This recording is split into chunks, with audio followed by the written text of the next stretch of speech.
नमस्कार, मैं हूं आशीष चित्रांशी और आप देख रहे हैं द न्यूज लॉन्चर।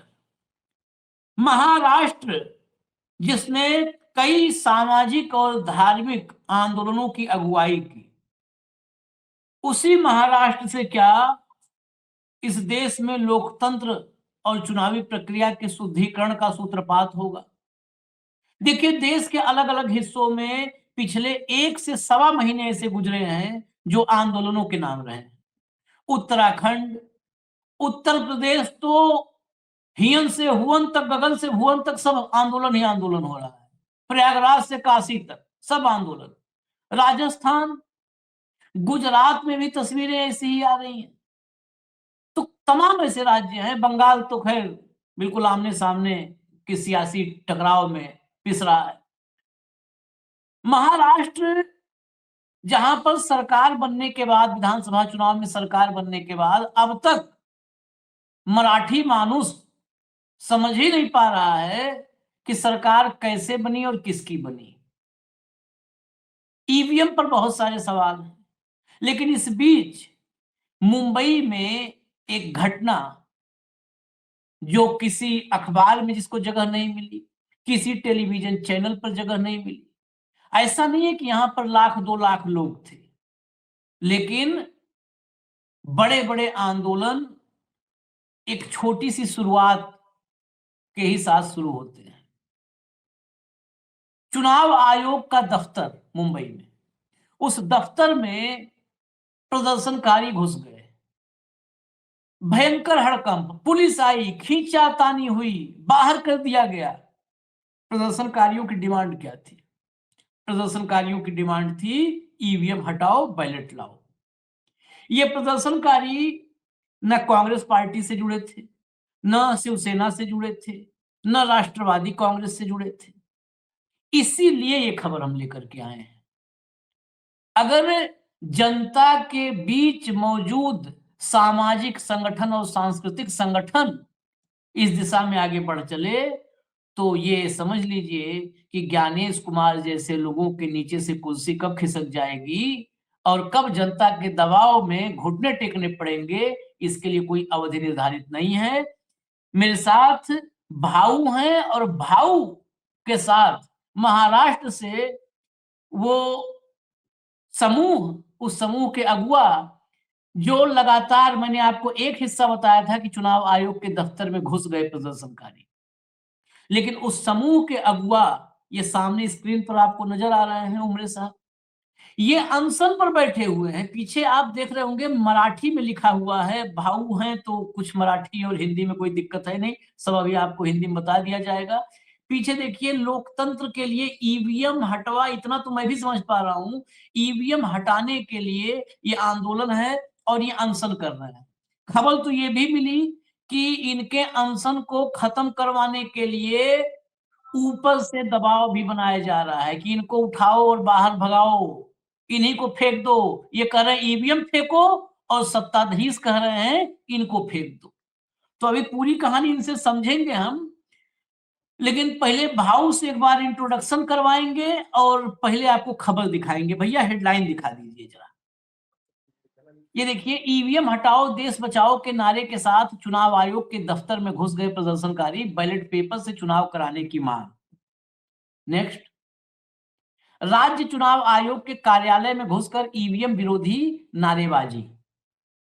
मैंने पहले कहा था यहां पर 1,00,000-2,00,000 लोग नहीं थे, लेकिन जितने थे वो साहसी थे, और साहसी ही नहीं, लोकतंत्र और संविधान के लिए दुस्साहसी थे। वो दुस्साहस करके वहां पर घुसे। विजुअल दिखाइए। मला वाटते काय होत नाही, पण होतं। आतापर्यंत बरंच घटना झालेल्या आहेत, पण प्रॉपर चॅनलनी केलं, असं केलं कायदा हातात घेतला तर तुमचं काहीही होणार नाही। योग्य कायदा हातात घेऊ नका, प्रॉपर चॅनलनी केलं। तुम्हाला काय माहित नसेल तर आपण मार्गदर्शन करतो की कसं करायचं असतं, काय करायचं असतं। त्यांचंही घ्यायचं काय हे ऐकलं तरी कारवाई करणार नाही, ऐकलं तरी कारवाई सरकारी ऑफिस आहे. इथं हजारो लोक येतात जातात, तर तुम्ही असं जर मनमानी करायला लागलं तर नाही चालणार. आमचं मन दुखवलंय ना मॅम, 5 दिवसाने आमचं मन असं- उपोषणाला बसलेलं आहे. मनमानी आयोग करेल. आज जीव तर आमच्या माणसाचं तुम्ही काय करणार? अहो तेच मागणी तुम्ही प्रॉपर चॅनलनी प्रॉपरच केले नाही आम्ही. 5 तारखेला निवेदन दिले आम्ही. हे आज आहे तारखेला उपोषणाला बसलेले आहे. मॅडम मला सांगा चॅनलवाल्यांच्या हातात असतं का निवडणूक? तांदूळवाडी कळंब तालुक्यात 6वा दिवस आहे आज. 16 तारखेची गेली तू माहिती नावं घेतली नाव एकच दिलं बाकी चलिए, तुम्ही आम्हाला देते ना. पुष्प लिहून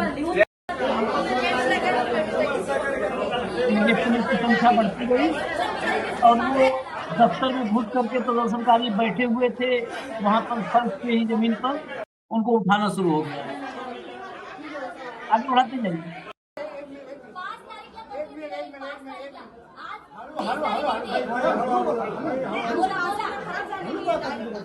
5 तारीखला आम्ही तुमच्या घराखात्याला 100 बोलणार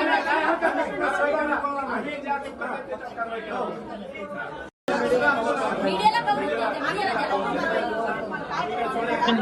चलिए, बढ़ाते जाइए, बढ़ाते जाइए फिर। ये कार्यक्रम सारा कुछ वहां पर भी जो पुलिस से बात हो रही है वो भी मराठी में है। तो ये तो क्या बातचीत हो रही है और ये कौन सा संगठन है, तब हम उनसे मैं- चले मैं बात पूरा कौन सा संगठन है, क्या है? सबसे पहले मैं बाळाराजे पाटिल का स्वागत करता हूँ न्यूज लॉन्चर के इस प्लेटफॉर्म पे। और आशीष, ये एक सामाजिक संगठन है, धर्मवीर छत्रपति संभाजी राजे शौर्य प्रतिष्ठान। हाँ, उस पे और बाळाराजे जो हमारे सामने बैठे हैं वो वहाँ के संस्थापक है। ये इन्होंने 5 जनवरी को चुनाव आयोग को एक पत्र लिखा था और उन्होंने ये कहा था कि भाई हम आमरण अनशन करने जा रहे हैं यदि आपने ईवीएम पे हटाकर ये वापस बैलेट पेपर पे नहीं आए तो। लेकिन जैसा कि चुनाव आयोग जो दिल्ली क्या मुंबई क्या सब चुनाव आयोग एक ही तरीके से काम करते हैं, उन चुनाव आयोग ने ना इनको कोई पत्र की रिप्लाई दिया, ना कोई एंडोर्समेंट किया। उसके बाद 16 जनवरी से तांदुळवाड़ी तालुका, मतलब तांदुळवाड़ी गांव है कलम तालुका में, वहां पे उन्होंने अपना आमरण अनशन चालू किया।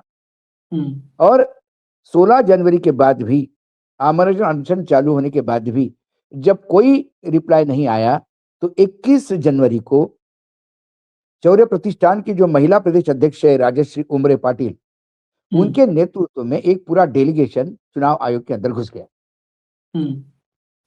उन्होंने कहा कि भाई आमरण अनशन पे कोई बैठा है, आपको पत्र लिखा है, पत्र का आप कोई एंडोर्समेंट तक देने को तैयार नहीं है, और यदि उस आमरण अनशन में कुछ ऊपर नीचे हो गया तो इसके लिए कौन जिम्मेदार होगा? तो जब आप सुन ही नहीं रहे हैं तो हम आए, तो वहां पे वो पुलिस अधिकारी कह रहे कि अरे प्रॉपर चैनल से आपको आना चाहिए। बोले कौन सा प्रॉपर चैनल होता भाई? पत्र लिखा है आपको। सारा करने के बाद भी यदि आप सुनने को तैयार नहीं हो, एक आम आदमी की बात सुनने को तैयार नहीं हो, देखिए ये चुनाव आयोग का दायित्व क्या है? चुनाव आयोग का दायित्व मतदाताओं के प्रति है, राजनीतिक दलों के प्रति नहीं है। हमेशा आप देखते हैं कि चुनाव मतदाताओं की सुविधा के अनुसार कैसा होगा। कई जगह त्योहार होते हैं तो मतदान की डेट आगे पीछे की जाती है, मतदाताओं के लिए की जाती ना। तो ये यदि कोई सिविल सोसाइटी लोग आप कम से कम बात करने के लिए बुलाते, बात करते, लेकिन आपका एरोगेंस इतना बढ़ गया है कि आप सुनने को तैयार नहीं है। कोई आमरण अनशन पे बैठा तो उसका कुछ कॉग्निजेंस लेने को तैयार नहीं है। ये वैसी ही बात है जैसी वांगचुक की वहां हुई थी। वो अनशन पे बैठे थे, जब अनशन के लोग हॉस्पिटल में जाना शुरू हो गए तब यूथ रास्ते पे आ गए। युवकों को जो जेन जी है उसके पास एक लिमिट तक पेशेंस है, उसके बाद फिर उसको लगता है कि यदि अनशन पे बैठने के बाद हॉस्पिटल में जाके मरना है तो फिर ऐसे ही मरो, और फायरिंग में हो गई, 4-5 लोग मर गए उस। यहां पे भी जो यूथ है, जब उन्होंने देखा कि 21 तारीख तक कुछ नहीं हुआ तो ये युवकों ने रास्ते में गाड़ियां रोकना शुरू कर दी हाईवे पे। उसकी भी खबरें, क्योंकि देखिए पामेरियन मीडिया है, खबरें कहीं जाने नहीं देगा। ये खबर आपको कहीं नहीं दिखेगी। ऐसा नहीं कि अखबारों में इंफॉर्मेशन नहीं थी, सब अखबारों में इंफॉर्मेशन थी, लेकिन आप ढूंढते रहिएगा आपको कहीं खबर नहीं मिलेगी। खबर हटाओ, उसके बाद वो लोकल जो सरपंच है गांव के, उस पर प्रेशर है कि इनको हटाओ भाई तुम्हारे गांव से, नहीं तो हम तुम पे एक्शन लेंगे। बाळाराजे पाटिल क्या मांग कर रहे हैं? पैसे मांग रहे हैं, सुविधा मांग रहे हैं, अनाज मांग रहे हैं। उनकी एक डिमांड है जिसको लॉजिस्टिकली सुन लेना चाहिए और जो जवाब है वो जवाब देना चाहिए। आप सुनने को तैयार नहीं हो तो वो आदमी आमरण अनशन पे बैठा है। और यदि उस आमरण अनशन को आप तकलीफ देना चाहते हो, उन संगठन के कार्यकर्ताओं को तकलीफ देना चाहते हो, तो फिर लोग हिंसक हो जाते हैं। फिर आरोप लग जाएंगे कि एक दिन बाळाराजे पाटिल चाउमीन खाते हुए दिखाए तो ये चीनी हो गए जी, चीन का पैसा लेते हैं। राष्ट्रद्रोह का मुकदमा जैसा उस पे चल रहा है, उन पे चल रहा है। पाटिल साहब लेकिन सही से समझ- ये महाराष्ट्र है आशीष। महाराष्ट्र में जो आपने वहां किया वो महाराष्ट्र में नहीं कर सकते। पाटिल साहब कब से अनशन चल रहा है, कब तक अनशन चलेगा, ये कब तक कंटिन्यू रख पाएंगे अनशन? 16 जनवरी से अनशन चालू हुआ है और जब तक हमारी मांगे पूरी नहीं होते तब तक ये अनशन चालू ही रहेगा, कभी हाँ। बंद नहीं होगा, चाहे हमारी जान चली जाए। लेकिन लोकशाही बचाने के लिए, देश का संविधान बचाने के लिए हम लड़ने वाले और आखिरी सांस तक लड़ने वाले हैं। क्या क्या मांग है, जरा एक लाइन से पहले मांग गिनवाइए आप, कम से कम देश हमने जाने। हमने बस एक मांग की थी कि पूरे हिंदुस्तान में लोगों का, सर्वसामान्य जनता का कहना है कि आप लोग अब ईवीएम मशीन पे इलेक्शन चुनाव मत लो, आप बैलेट पे चुनाव ले लो। यही मांग हमने मराठी में उनको लिखा था, उनको निवेदन दिया था कि आने वाले स्थानिक स्वराज संस्थान के जो चुनाव है उसमें पूरे महाराष्ट्र में आप बैलेट पेपर पे लीजिएगा, मशीन को हटा दीजिएगा, जनता को आप न्याय दीजिएगा, जनता की जो मन में कुछ भावनाएं जागी है उनको आप समझकर हमें बैलेट पेपर पे चुनाव लीजिएगा, ऐसे मांग की थी हमने उनसे। अच्छा पाटिल साहब एक बात और, आपने देखा है इस देश में बहुत सारे ऐसे अभी लोग हैं, अभी देश में उम्मीद नहीं खत्म हुई है, बहुत सारे लोग हैं जो संविधान और लोकशाही के लिए जान देने को तैयार हैं। आप भी कह रहे हो जान चली जाए तब तक आमरण अनशन चलेगा। जान जाने से पहले अगर जेल चले गए तो ये तो जेल डालने में यकीन रखते हैं, जेल भेज देंगे उठा के, कहेंगे वो तो देशद्रोही है। उन्होंने आज भी हमें अभी नोटिस दिया, ये देख सकते हो अभी जस्ट पुलिस वालों ने। अच्छा हाँ मैं आपको बाद में फोटो डाल दूंगा कि अनशन बंद करो, स्थगित करो। और मेरे को सबसे बड़ी बात ये लगती है कि देखो, जब चुनाव आयोग के पास हमारा निवेदन गया है कि आप ये चुनाव अभी बैलेट पेपर पे लीजिएगा, तो उन्होंने हमें ये उसमें जवाब में ये लिख के दिया कि चुनाव 2 सिस्टम से लिए जा सकते हैं, एक तो बैलेट पेपर से और दूसरा यूएम मशीन से। लेकिन हम यूएम मशीन से इसलिए चुनाव लेते हैं कि निवडणूक आयोग जो है उनको चुनाव लेने में आसानी हो, जनता के लिए नहीं, बस निवडणूक आयोग के जो अधिकारी है, जो एसी में बैठते हैं, उनको ये मशीन पे चुनाव लेने के लिए आसानी हो, इसलिए हम चुनाव मशीन पे ही लेंगे। आपकी मांग, मतलब कोर्ट जैसे आदेश करता है कि आपकी याचिका खारिज कर दिए, वैसे उन्होंने हमें लिख के दिया है लिखित कि आपकी याचिका खारिज की है, किस बेस पे खारिज की है ये भी नहीं बता रहे हैं। ये तो बताएंगे, आज तक बहुत लोग पूछे नहीं बताए किसी को। मेरा ये मतलब एक बात समझना चाह रहा हूं कि कितने लोग, देखिए आपको भी एक भाव ने एग्जाम्पल दिया था लेह वाला वांगचुक का। सोनम वांगचुक इस देश के लिए, सेना के लिए बहुत सारे इन्होंने उन्होंने खोज की, इनोवेशंस किए, उनको जेल में डाल दिए हैं, जोधपुर में पड़े हैं, अब तक जमानत के लिए तारीखें लग रही हैं। आपको भी उठा जेल में डाल देंगे, तब फिर क्या करेंगे पाटिल साहब? हाँ जोड़िए, दोबारा उनको जोड़िए। तब तक मैं भाऊ ये कितना कंटिन्यू कर पाएंगे, कितना लड़ पाएंगे? कितना, देखिए आशीष, उनको तो मुझे लगता है कि उनको अरेस्ट किया जाएगा, जबरदस्ती उनका अनशन तोड़ा जाएगा।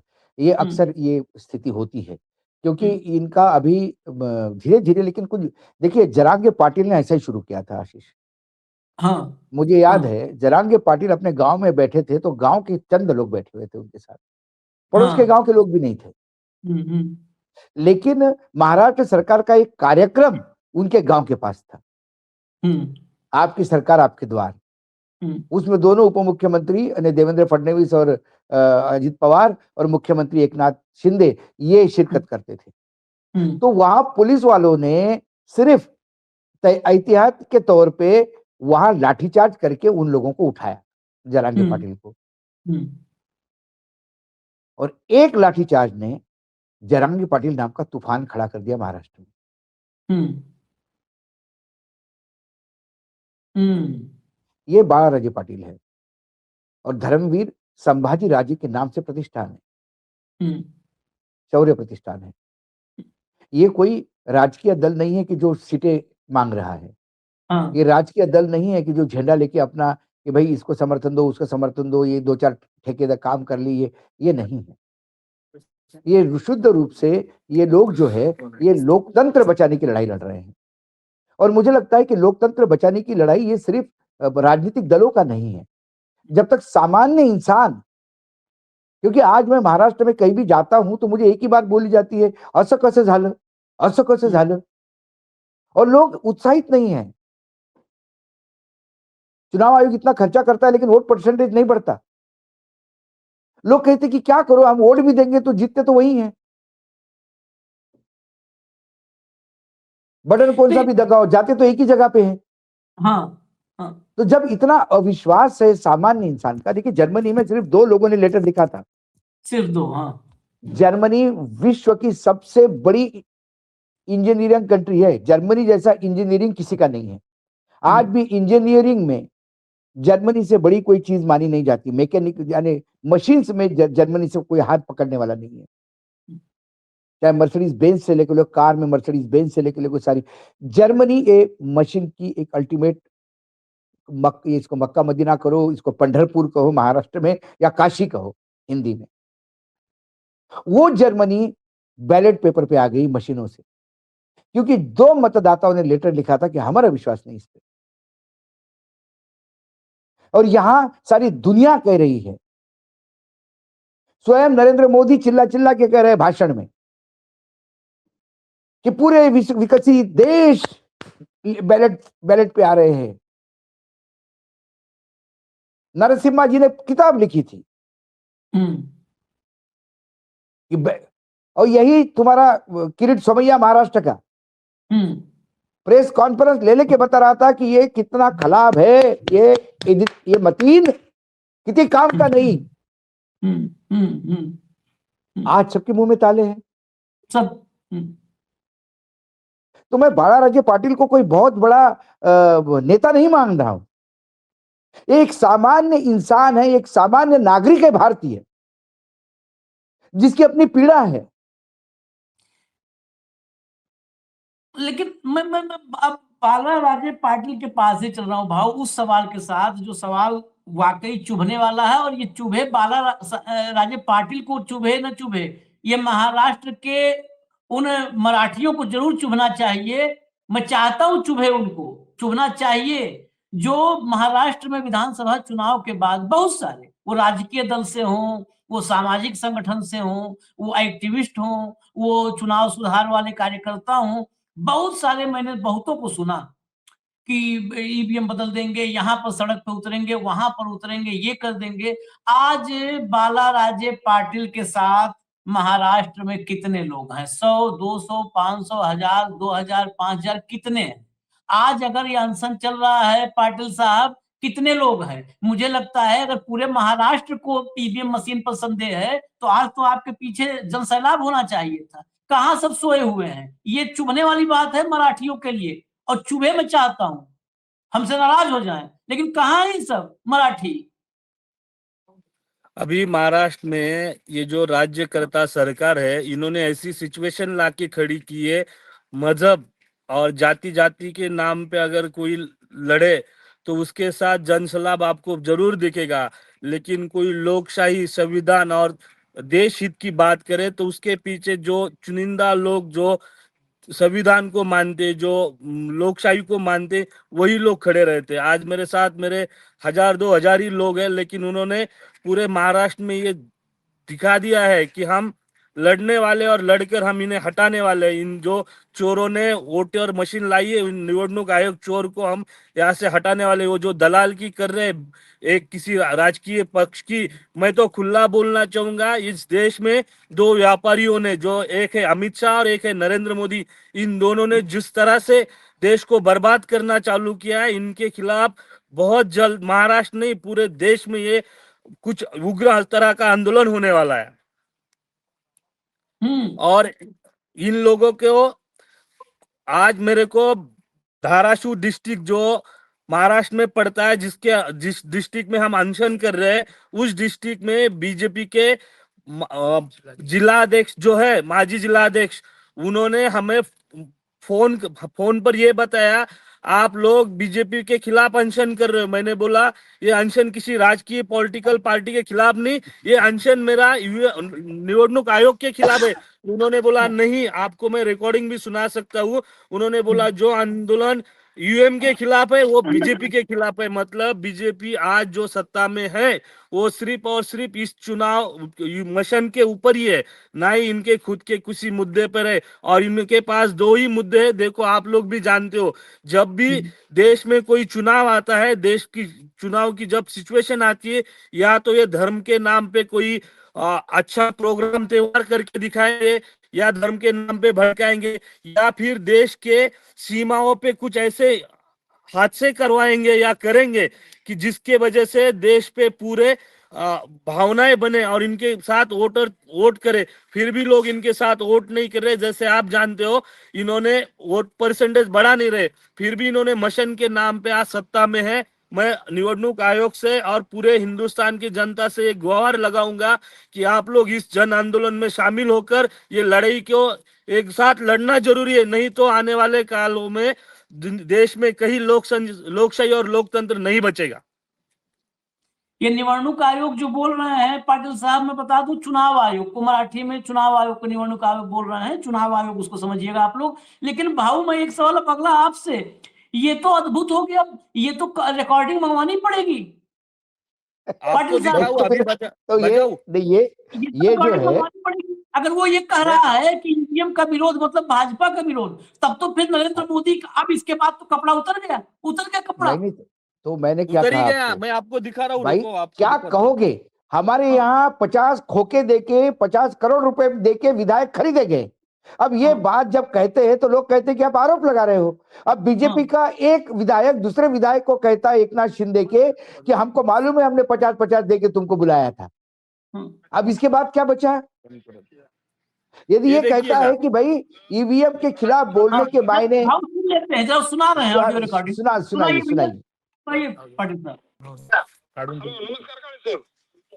नमस्कार बोला ना. ऐका सर, माझ्या निवडणूक आयोगाची आहे. आमचं समजा जी लढाई चालू आहे आमचा लोकतंत्राच्या, सर आवाज आहे ना का माझा? हो ऐकतोय. आमचा जी लढाई चालू आहे निवडणूक आयोगाच्या विरोधामध्ये लढा चालू आहे सर. तुम्ही आमच्या विरोधामध्ये बैठ द्यायला लागणार नाही का? आणि आम्हाला तुम्ही कोणत्या पक्षाची जोडायचं काय करतो? आम्हाला काय माहिती त्याच्यावर? ईव्हीएमवर हल्ला म्हणजे लोकशाहीवर हल्लाय ना. सर तुम्ही ऐका, तुम्ही आता एका पक्षाच्या काम करा, तुम्ही जनतेमध्ये जावा, जनतेकडनं ईव्हीएमच्या विरोधात आंदोलन करा. तुम्ही आधी आंदोलन करून सरकारला ऐका नको. मी काय बोलतो तुम्हाला, तुम्ही पक्षाचे पदाधिकारी आहे त्या पक्षाच्या एकही माणसाच्या विरोधामध्ये धर्मवीर प्रतिष्ठाननं कुठं बाईट दिली का? मला याचं उत्तर द्या. ईव्हीएमच्या विरोधात म्हणजे भाजपच्या विरोधात ना. ईव्हीएम म्हणजे कोण हो गया वो कहता है, इन्होंने ये कहा कि भाई हमारा जो संगठन है, हमारे संगठन ने कभी भी किसी भी राजनीतिक दल के बारे में कोई बात नहीं की। भाजपा के किसी भी नेता के बारे में किसी ने भी कुछ बात की होगी तो बताइए। हमारा तो लोकतंत्र बचाने की लड़ाई है और हम ईवीएम के खिलाफ लड़ रहे हैं। तो बोले नहीं, ईवीएम के खिलाफ मतलब भाजपा के खिलाफ हो गया ना। अच्छा, तो फिर तो राजश्री उमरे भाजपा के दफ्तर में घुसी थी, इसका मतलब? हाँ, तो फिर जब राजश्री उमरे ने हमला किया तो वो भाजपा के दफ्तर में किया। हाँ, तो ये आशीष जी, ये भारतीय जनता पार्टी का परसेप्शन है। ईवीएम पर हमला तो भाजपा पे हमला, क्योंकि भाजपा सत्ता में आती ईवीएम की वजह से है, तो बट नेचुरल है ईवीएम पे हमला तो भाजपा पे हमला। उसमें उसने गलत कुछ नहीं कहा। वो जानता है कि नरेंद्र मोदी नहीं सत्ता में ला रहे, देवेंद्र फडणवीस सत्ता में नहीं ला रहे उनको, ना रामलला की वजह से आ रहे हैं, ये सत्ता में विकास की वजह से नहीं आ रहे। ये आ रहे ईवीएम की वजह से। तो जिसकी वजह से आप सत्ता में आ रहे हो उसके खिलाफ अनशन करके करे तो मिर्ची तो लगेगी, तकलीफ तो होगी। जब इसीलिए पाटिल साहब, हाँ, वक्त वक्त हो रहा है पाटिल साहब, मैं आपसे ही समझना चाहता हूँ, आप इस पूरे अभियान के आप ही नायक हैं, आप कम हैं, ज्यादा हैं, अकेले हैं, दुकेले हैं, उससे फर्क नहीं पड़ता। हमें हमें तो अच्छा काम करने वाला अकेला भी दिखे ना, अकेला तो अकेला ही गांधी ने इस देश में आंदोलन खड़ा किया था, अकेला, साउथ अफ्रीका से आके।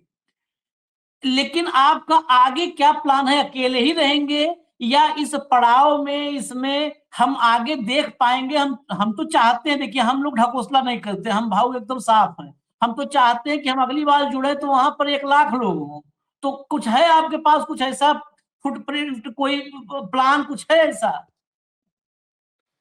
अभी हमारे साथ लोग जुड़ रहे हैं, लोगों के फोन हाँ, कॉन्टेक्ट पे हमारे से बात हो रहा है।